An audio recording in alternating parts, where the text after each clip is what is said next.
out there, just gain a track position and finish fourth. So I'll take that. When there's no other cautions, it's hard to get a chance to get back. Yeah, you know me. I mean, I'm not really too crazy on the restarts. Anyways, that's really not the way I want to race.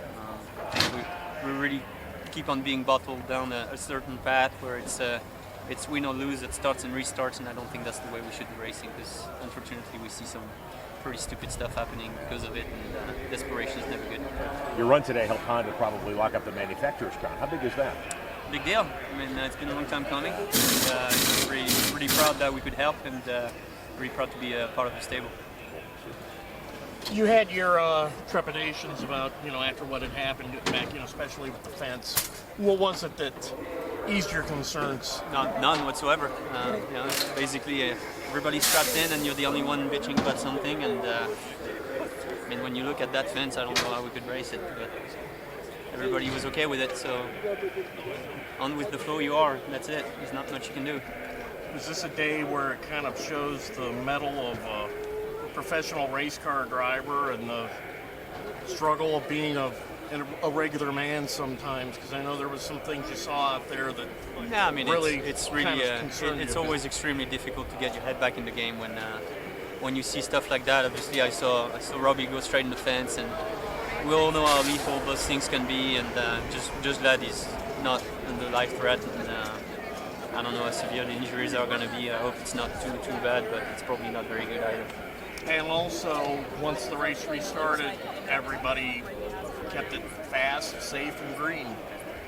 Yeah, I mean, I think there's a lot to be said about, it's a long goddamn race. That's all I can tell you. I mean, it really, like 80 laps to go. It's like, Jesus Christ, 80 laps to go. It's just, when is this thing gonna end? It looked like I had a pretty dark visor with the cloud like this, and the daylight going lower. It felt like we're racing under the lights with no lights, pretty much. So it just it definitely is mentally tolling, and the cars were really difficult to read. It was a big shift in balance every time you get anywhere near anyone, and it was really tricky to get it right for the distance with the guys in front. So it was a pretty challenging day, but really happy that Sealmaster on that number 18 pulled through and brings a top 5 finish, fourth here. So couldn't ask for much more, really.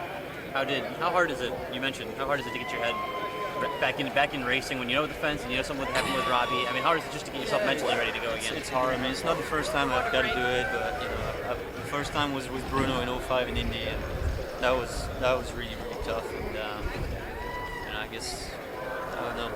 I'm getting older, but maybe not wiser. So. This obviously is a dangerous sport, but when you see something, are they getting too fast for a place like here or anything? Or is it? No, it's not a question of being fast. It's a question of respecting each other and giving each other room. And I don't think that was the best example, especially on the first step of a 500-mile race. Honda's played a big role in your rejuvenation, the second part of your career. Now they're going to win a manufacturer's championship, so you had to feel a special part of that you helped them do that. Yeah, I mean, obviously for us, to participate, bring a win and a couple of good finishes, and score some points for them and help them lock it down, it's a pretty big deal. So really happy that we could help them do that, and we'll see what we can collect the 3 last races. Unfortunately, this is something you've become good at, but I was wondering if you could call Robbie or give him any piece of advice about working back like you did. I mean, you had to work all the way through it. I mean, honestly, the extremities are such a different deal for me. Pelvis, hip, and femur was such a different injury. I look at Pietro, and man, I'm almost glad I broke what I broke, because it looks really nasty and difficult to get back straight and recover from. So. Like I say, I mean, we're all speculating right now because we really don't have any idea what the extent of the injuries are, and I just hope it's not too severe. But it looked very nasty for sure. Anything you can say to Pietro, who's had some pretty bad experiences on super speedways recently? I mean, it's just tough because in Phoenix he's trying to finish the race, and then here he's trying to get a race and doesn't do a lap. So thanks. Sorry,